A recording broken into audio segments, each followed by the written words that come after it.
I'm Michelle Menke here with GatorCountry.com. Thomas Goldkamp is here with me to talk about this weekend's matchup against South Carolina. The game will be at 12 p.m. Eastern Time, and it'll be on CBS. Thomas, what do you expect to see this weekend with the offense? Well, I think obviously the big thing you got to look at is both quarterbacks come into the game a little bit injured. Both South Carolina's Connor Shaw, who has started 5 games for them now after Steven Garcia was dismissed.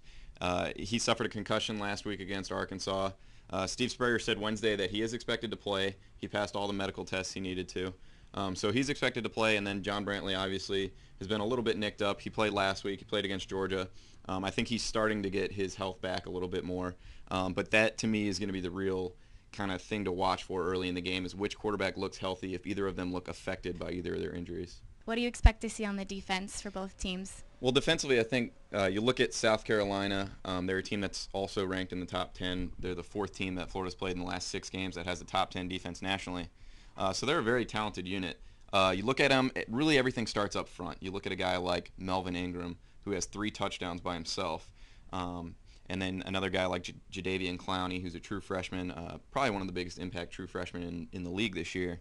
The pass rush that those guys can generate, Florida's going to have to be able to contain that on offense. Their offensive line's going to have to play better than they have in recent weeks. Hopefully they'll get Chaz Green back at right tackle if they can. I think that shores up things a little bit. But to me, defensively, that's where South Carolina does their best work is up front.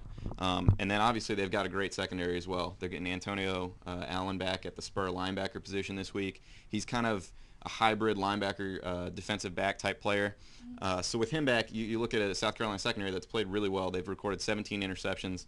That's good enough for first in the SEC. So Florida's going to have to be careful not to turn the ball over. I think if they can avoid turning the ball over, then they're going to give themselves a chance in this game. On the other side, for Florida, you talk about the things that have kind of continually been issues for them. Can they get a pass rush? Can they pressure Connor Shaw, who was knocked up last week?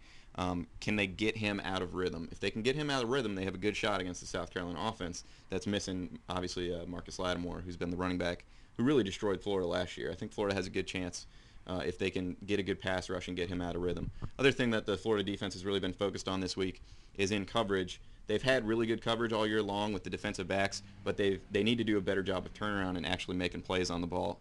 And that was a big emphasis this week. I think you'll see them try to do more of that against South Carolina. Florida's defense has only forced 1 turnover in the past 4 games. Thomas, how important do you think turnovers will be this weekend? Well, I think you look at the problem areas for Florida. You talk about their first drive last week, had a really nice drive, big play to Amarius Hines, and then he fumbles at the goal line. You give away 7 points right there.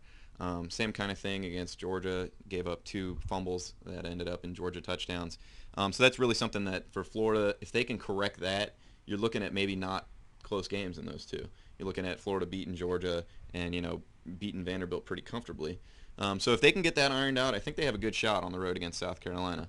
On the other hand, you look at South Carolina has been able to do exactly what I just talked about. They've been able to get the ball out. They've been able to force those fumbles, force those interceptions. So to me, who comes up with more takeaways is really going to be a huge factor in this game. I think Florida has a legitimate chance, though, if they can limit the turnovers. The other thing, I think Florida has to get their running game going. We've seen, obviously through the month of October, I think they rushed for like 175 yards combined in those 4 games, and then against Vanderbilt they were able to come out and get close to 200. So if they can have that kind of production again against South Carolina, it's really going to do a lot for them. We may see them use some of that same pistol formation that they used last week, but either way they've got to be able to get something going on the ground against that really good South Carolina defense. Thomas, who do you think is going to come out with the win this weekend? Well, Florida's, they haven't quite put everything together yet. And to me, it's really hard to predict a win for them, but I really do like Florida this week. I think they've been just that far away, particularly with some of the takeaways that we're talking about. You'll talk about Amarius Hines' fumble. If he waits, a half yard longer, that's a touchdown. Same thing with, Jalen Watkins was able to get a couple pass breakups, especially in the second half last week. I think if they can turn some of those into turnovers, Florida has a really good chance to go into Columbia and win with Connor Shaw a little bit banged up. So I like Florida, not a really high-scoring game, maybe 24-21. I'm Michelle Menke with Thomas Goldkamp from GatorCountry.com. Remember to stay tuned to GatorCountry.com this entire week for complete coverage of the game.